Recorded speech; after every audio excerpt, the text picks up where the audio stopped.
Joseph Stalin. The Foundations of Leninism. 5. The Peasant Question. From this theme I take 4 questions. A. The presentation of the question. B. The peasantry during the bourgeois democratic revolution. C. The peasantry during the proletarian revolution. D. The peasantry after the consolidation of Soviet power. 1. The presentation of the question. Some think that the fundamental thing in Leninism is the peasant question, that the point of departure of Leninism is the question of the peasantry, of its role, its relative importance. This is absolutely wrong. The fundamental question of Leninism, its point of departure, is not the peasant question, but the question of the dictatorship of the proletariat, of the conditions under which it can be achieved, of the conditions under which it can be consolidated. The peasant question, as the question of the ally of the proletariat in its struggle for power, is a derivative question. This circumstance, however, does not in the least deprive the peasant question of the serious and vital importance it unquestionably has for the proletarian revolution. It is known that the serious study of the peasant question in the ranks of Russian Marxists began precisely on the eve of the First Revolution, 1905, when the question of overthrowing Tsarism and of realizing the hegemony of the proletariat confronted the party in all its magnitude, and when the question of the ally of the proletariat in the impending bourgeois revolution became of vital importance. It is also known that the peasant question in Russia assumed a still more urgent character during the proletarian revolution, when the question of the dictatorship of the proletariat, of achieving and maintaining it, led to the question of allies for the proletariat in the impending proletarian revolution. And this was natural. Those who are marching towards and preparing to assume power cannot but be interested in the question of who are their real allies. In this sense the peasant question is part of the general question of the dictatorship of the proletariat, and as such it is one of the most vital problems of Leninism. The attitude of indifference and sometimes even of outright aversion displayed by the parties of the Second International towards the peasant question is to be explained not only by the specific conditions of development in the West. It is to be explained primarily by the fact that these parties do not believe in the proletarian dictatorship, that they fear revolution and have no intention of leading the proletariat to power. And those who are afraid of revolution, who do not intend to lead the proletarians to power, cannot be interested in the question of allies for the proletariat in the revolution.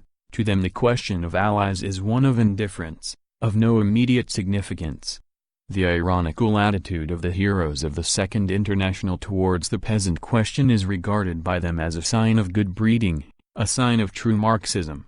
As a matter of fact, there is not a grain of Marxism in this, for indifference towards so important a question as the peasant question on the eve of the proletarian revolution is the reverse side of the repudiation of the dictatorship of the proletariat. It is an unmistakable sign of downright betrayal of Marxism.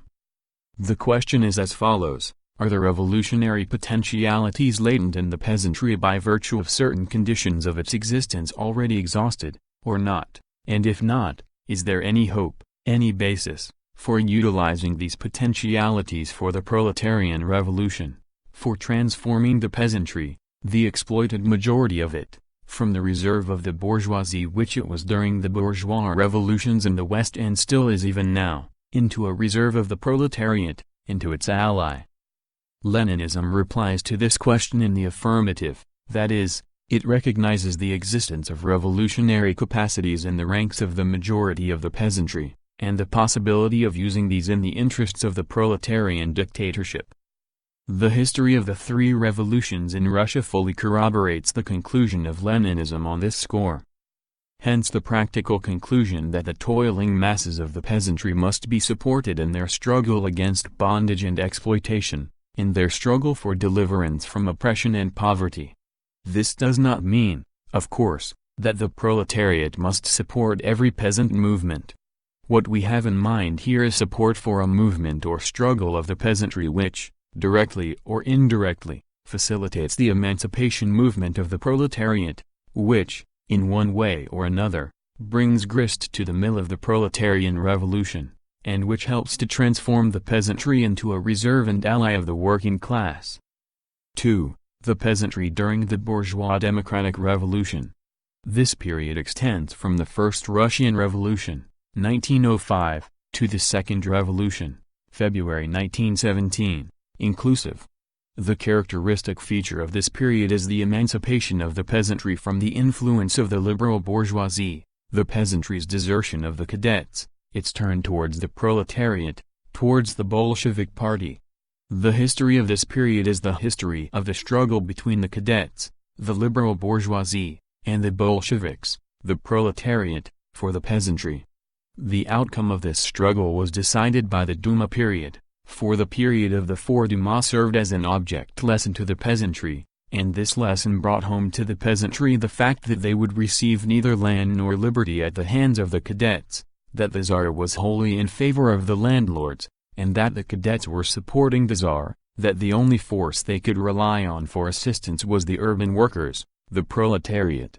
The imperialist war merely confirmed the lessons of the Duma period and consummated the peasantry's desertion of the bourgeoisie, consummated the isolation of the liberal bourgeoisie, for the years of the war revealed the utter futility, the utter deceptiveness of all hopes of obtaining peace from the Tsar and his bourgeois allies. Without the object lessons of the Duma period, the hegemony of the proletariat would have been impossible. That is how the alliance between the workers and the peasants in the bourgeois democratic revolution took shape. That is how the hegemony, leadership, of the proletariat in the common struggle for the overthrow of Tsarism took shape, the hegemony which led to the February Revolution of 1917. The bourgeois revolutions in the West, Britain, France, Germany, Austria, took, as is well known, a different road. Their hegemony in the revolution belonged not to the proletariat, which by reason of its weakness did not and could not represent an independent political force, but to the liberal bourgeoisie. There the peasantry obtained its emancipation from feudal regimes, not at the hands of the proletariat, which was numerically weak and unorganized, but at the hands of the bourgeoisie. There the peasantry marched against the old order side by side with the liberal bourgeoisie. There the peasantry acted as the reserve of the bourgeoisie. There the revolution, in consequences of this, led to an enormous increase in the political weight of the bourgeoisie. In Russia, on the contrary, the bourgeois revolution produced quite opposite results. The revolution in Russia led not to the strengthening, but to the weakening of the bourgeoisie as a political force, not to an increase in its political reserve, but to the loss of its main reserve, to the loss of the peasantry. The bourgeois revolution in Russia brought to the forefront not the liberal bourgeoisie but the revolutionary proletariat, rallying around the latter the millions of the peasantry. Incidentally, this explains why the bourgeois revolution in Russia passed into a proletarian revolution in a comparatively short space-time. The hegemony of the proletariat was the embryo of, and the transitional stage to, the dictatorship of the proletariat. How is this peculiar phenomenon of the Russian Revolution, which has no precedent in the history of the bourgeois revolutions of the West, to be explained? Whence this peculiarity?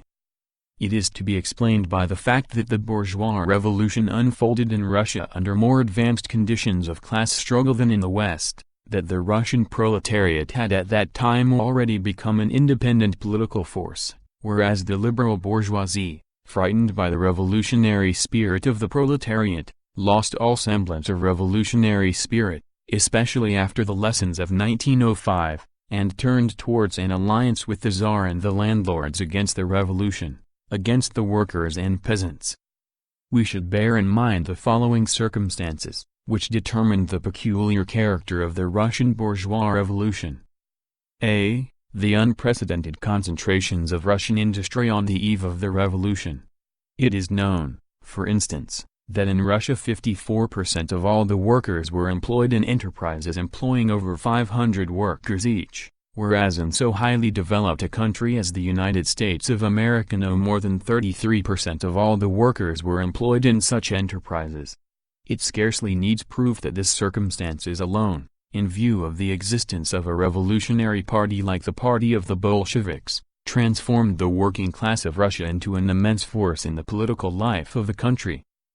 B. The hideous forms of exploitation in the factories, coupled with the intolerable police regime of the Tsarist henchmen, a circumstance which transformed every important strike of the workers into an imposing political action and steeled the working class as a force that was revolutionary to the end. C. The political flabbiness of the Russian bourgeoisie, which after the revolution of 1905 turned into servility to Tsarism and downright counter-revolution, a fact to be explained not only by the revolutionary spirit of the Russian proletariat, which flung the Russian bourgeoisie into the embrace of Tsarism, but also by the direct dependence of this bourgeoisie upon government contracts. D. The existence in the countryside of the most hideous and most intolerable survivals of serfdom, coupled with the unlimited power of the landlord, a circumstance which threw the peasantry into the embrace of the revolution. E. Tsarism, which stifled everything that was alive, and whose tyranny aggravated the oppression of the capitalist and the landlord, a circumstance which united the struggle of the workers and peasants into a single torrent of revolution. F. The imperialist war, which fused all these contradictions in the political life of Russia into a profound revolutionary crisis, and which lent the revolution tremendous striking force. To whom could the peasantry turn under these circumstances? From whom could it seek support against the unlimited power of the landlords, against the tyranny of the Tsar, against the devastating war which was ruining it? From the liberal bourgeoisie? But it was an enemy, as the long years of experience of all four Dumas had proved. From the Socialist Revolutionaries? The Socialist Revolutionaries were better than the cadets, of course, and their program was suitable, almost a peasant program, but what could the Socialist Revolutionaries offer, considering that they thought of relying only on the peasants and were weak in the towns, from which the enemy primarily drew its forces? Where was the new force which would stop at nothing either in town or country, which would boldly march in the front ranks to fight the Tsar and the landlords, which would help the peasantry to extricate itself from bondage, from land hunger, from oppression, from war? Was there such a force in Russia at all? Yes, there was. It was the Russian proletariat, which had shown its strength, its ability to fight to the end, its boldness and revolutionary spirit, as far back as 1905. At any rate, there was no other such force, nor could any other be found anywhere. That is why the peasantry, when it turned its back on the cadets and attached itself to the Socialist Revolutionaries, at the same time came to realize the necessity of submitting to the leadership of such a courageous leader of the revolution as the Russian proletariat. Such were the circumstances which determined the peculiar character of the Russian bourgeois revolution. 3. The peasantry during the proletarian revolution. This period extends from the February Revolution of 1917 to the October Revolution of 1917. This period is comparatively short, 8 months in all, but from the point of view of the political enlightenment and revolutionary training of the masses, these 8 months can safely be put on a par with whole decades of ordinary constitutional development, for they were 8 months of revolution. This characteristic feature of this period was the further revolutionization of the peasantry, its disillusionment with the Socialist Revolutionaries, the peasantry's desertion of the Socialist Revolutionaries, its new turn toward a direct rally around the proletariat as the only consistently revolutionary force capable of leading the country to peace. The history of this period is the history of the struggle between the Socialist Revolutionaries, petty bourgeois democracy, and the Bolsheviks, proletarian democracy, for the peasantry, to win over the majority of the peasantry. The outcome of this struggle was decided by the coalition period, the Kerensky period, the refusal of the Socialist Revolutionaries and the Mensheviks to confiscate the landlords' land, the fight of the Socialist Revolutionaries and Mensheviks to continue the war, the June offensive at the front, the introduction of capital punishment for soldiers, the Kornilov revolt. Whereas before, in the preceding period, the basic question had been the overthrow of the Tsar and of the power of the landlords. Now, in the period following the February Revolution, when there was no longer any Tsar, and when the interminable war had exhausted the economy of the country and utterly ruined the peasantry, the question of liquidating the war became the main problem of the revolution. The center of gravity had manifestly shifted from purely internal questions to the main question: the war. End the war, Let's get out of the war. Such was the general outcry of the war-weary nation and primarily of the peasantry. But in order to get out of the war it was necessary to overthrow the provisional government, it was necessary to overthrow the power of the bourgeoisie, it was necessary to overthrow the power of the Socialist Revolutionaries and Mensheviks, for they, and they alone, were dragging out the war to a victorious finish. Practically, there was no way of getting out of the war except by overthrowing the bourgeoisie.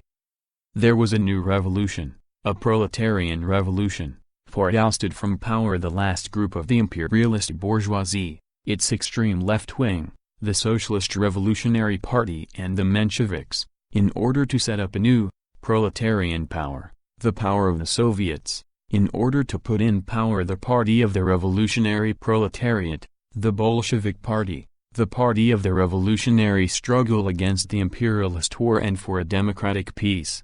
The majority of the peasantry supported the struggle of the workers for peace, for the power of the Soviets. There was no other way out for the peasantry. Nor could there be any other way out. Thus, the Kerensky period was a great object lesson for the toiling masses of the peasantry, for it showed clearly that with the Socialist Revolutionaries and Mensheviks in power the country could not extricate itself from the war, and the peasants would never get either land or liberty, that the Mensheviks and Socialist Revolutionaries differed from the cadets only in their honeyed phrases and false premises, while they actually pursued the same imperialist, cadet policy, that the only power that could lead the country on to the proper road was the power of the Soviets. The further prolongation of the war merely confirmed the truth of this lesson, spurred on the revolution, and drove millions of peasants and soldiers to rally directly around the proletarian revolution. The isolation of the Socialist Revolutionaries and Mensheviks became an incontrovertible fact. Without the object lessons of the coalition period the dictatorship of the proletariat would have been impossible. Such were the circumstances which facilitated the process of the bourgeois revolution passing into the proletarian revolution. That is how the dictatorship of the proletariat took shape in Russia. 4. The peasantry after the consolidation of Soviet power. Whereas before, in the first period of the revolution, the main objective was the overthrow of Tsarism, and later, after the February Revolution, the primary objective was to get out of the imperialist war by overthrowing the bourgeoisie. Now, after the liquidation of the Civil War and the consolidation of Soviet power, questions of economic construction came to the forefront. Strengthen and develop the nationalized industry. For this purpose link up industry with peasant economy through state-regulated trade, replace the surplus appropriation system by the tax in kind so as, later on, by gradually lowering the tax in kind, to reduce matters to the exchange of products of industry for the products of peasant farming, revive trade and develop the cooperatives, drawing into them the vast masses of the peasantry. This is how Lenin outlined the immediate tasks of economic construction on the way to building the foundations of socialist economy. It is said that this task may prove beyond the strength of a peasant country like Russia. Some skeptics even say that it is simply utopian, impossible, for the peasantry is a peasantry, it consists of small producers, and therefore cannot be of use in organizing the foundations of socialist production. But the skeptics are mistaken, for they fail to take into account certain circumstances which in the present case are of decisive significance. Let us examine the most important of these. Firstly, the peasantry in the Soviet Union must not be confused with the peasantry in the West. A peasantry that has been schooled in 3 revolutions, that fought against the Tsar and the power of the bourgeoisie side by side with the proletariat and under the leadership of the proletariat, a peasantry that has received land and peace at the hands of the proletarian revolution and by reason of this has become the reserve of the proletariat. Such a peasantry cannot but be different from a peasantry which during the bourgeois revolution fought under the leadership of the liberal bourgeoisie, which received land at the hands of that bourgeoisie, and in view of this became the reserve of the bourgeoisie. It scarcely needs proof that the Soviet peasantry, which has learned to appreciate its political friendship and political collaboration with the proletariat and which owes its freedom to this friendship and collaboration, cannot but represent exceptionally favorable material for economic collaboration with the proletariat. Engels said that the conquest of political power by the Socialist Party has become a matter of the not-too-distant future, that in order to conquer political power this party must first go from the towns to the country, must become a power in the countryside. See Engels, The Peasant Question, 1922 Editor's Note, see footnote 1. He wrote this in the 90s of the last century, having in mind the Western peasantry. Does it need proof that the Russian communists, after accomplishing an enormous amount of work in this field in the course of 3 revolutions, have already succeeded in gaining in the countryside an influence and backing the like of which our Western comrades dare not even dream of? How can it be denied that these circumstances must decidedly facilitate the organization of economic collaboration between the working class and the peasantry of Russia? The skeptics maintain that the small peasants are a factor that is incompatible with socialist construction. But listen to what Engels says about the small peasants of the West.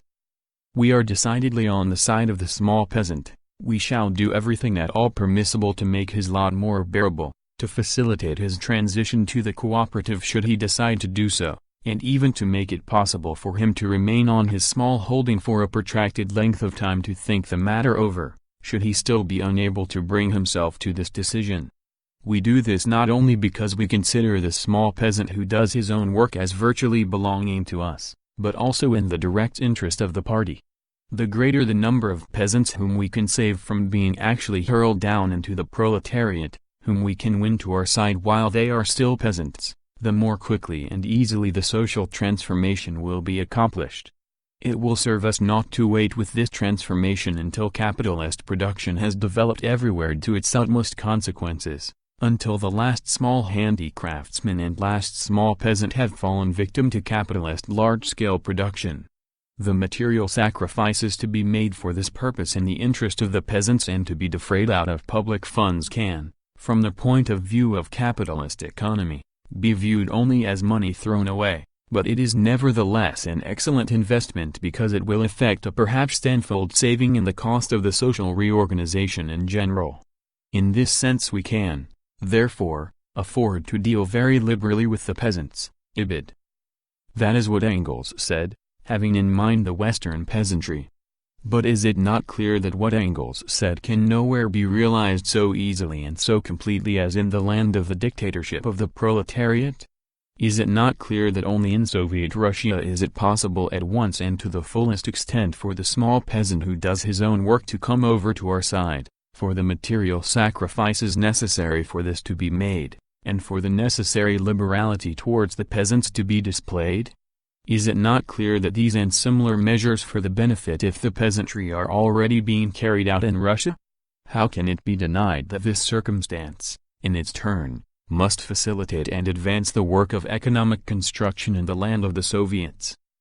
Secondly, agriculture in Russia must not be confused with agriculture in the West. There, agriculture is developed along the ordinary lines of capitalism, under conditions of profound differentiation among the peasantry, with large landed estates and private capitalist latifundia at one extreme and pauperism, destitution and wage slavery at the other. Owing to this, disintegration and decay are quite natural there. Not so in Russia. Here agriculture cannot develop along such a path, if for no other reason than that the existence of Soviet power and the nationalization of the principal instruments and means of production preclude such a development. In Russia the development of agriculture must proceed along a different path, along the path of organizing millions of small and middle peasants in cooperatives, along the path of developing in the countryside a mass cooperative movement supported by the state by means of preferential credits. Lenin rightly pointed out in his articles on cooperation that the development of agriculture in our country must proceed along a new path, along the path of drawing the majority of the peasants into socialist construction through the cooperatives, along the path of gradually introducing into agriculture the principles of collectivism, first in the sphere of marketing and later in the sphere of production of agriculture products.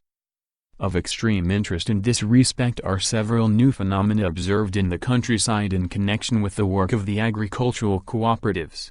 It is well known that new, large organizations have sprung up within the Selsky Soyuz, see footnote 2, in different branches of agriculture, such as production of flax, potatoes, butter, etc., which have a great future before them. Of these, the Flax Center, for instance, unites a whole network of peasant flax growers' associations. The Flax Center supplies the peasant with seeds and implements, then it buys all the flax produced by these peasants, disposes of it on the market on a large scale, guarantees the peasants a share in the profits, and in this way links peasant economy with state industry through the selskassus. What shall we call this form of organization of production? In my opinion, it is the domestic system of large-scale state socialist production in the sphere of agriculture. In speaking of the domestic system of state socialist production, I do so by analogy with the domestic system under capitalism, let us say, in the textile industry, where the handicraftsmen received their raw material and tools from the capitalist and turned over to him the entire product of their labor, thus being in fact semi-wage earners working in their own homes. This is one of numerous indices showing the path along which our agriculture must develop. There is no need to mention here similar indices in other branches of agriculture. It scarcely needs proof that the vast majority of the peasantry will eagerly take this new path of development, rejecting the path of private capitalist latifundia and wage slavery, the path of destitution and ruin. Here is what Lenin says about the path of development of our agriculture. State power over all large-scale means of production, state power in the hands of the proletariat, the alliance of this proletariat with the many millions of small and very small peasants, the assured leadership of the peasantry by the proletariat, etc., is not this all that is necessary for building a complete socialist society from the cooperatives alone, which we formerly looked upon as huckstering and which from a certain aspect we have the right to look down upon as such now, under the NEP. Is this not all that is necessary for building a complete socialist society?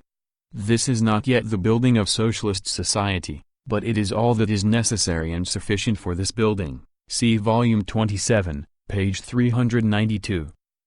Further on, speaking of the necessity of giving financial and other assistance to the cooperatives, as a new principle of organizing the population and a new social system under the dictatorship of the proletariat, Lenin continues. Every social system arises only with the financial assistance of a definite class. There is no need to mention the hundreds and hundreds of millions of rubles that the birth of free capitalism cost. Now we must realize, and apply in our practical work, the fact that the social system which we must now give more than usual assistance is the cooperative system. But it must be assisted in the real sense of the word, that is, it will not be enough to interpret assistance to mean assistance for any kind of cooperative trade. By assistance we must mean assistance for cooperative trade in which really large masses of the population really take part. Ibid, page 393. What do all these facts prove? That the skeptics are wrong. That Leninism is right in regarding the masses of laboring peasants as the reserve of the proletariat. That the proletariat in power can and must use this reserve in order to link industry with agriculture, to advance socialist construction, and to provide for the dictatorship of the proletariat that necessary foundation without which the transition to socialist economy is impossible. Notes 1. See Karl Marx and Frederick Engels, Manifesto of the Communist Party, Karl Marx and Frederick Engels, Selected Works, Volume 1, page 22, and Volume 2, page 382. 2. Selskassus, the All-Russian Union of Rural Cooperatives existed from August 1921 to June 1929. End of Chapter 5.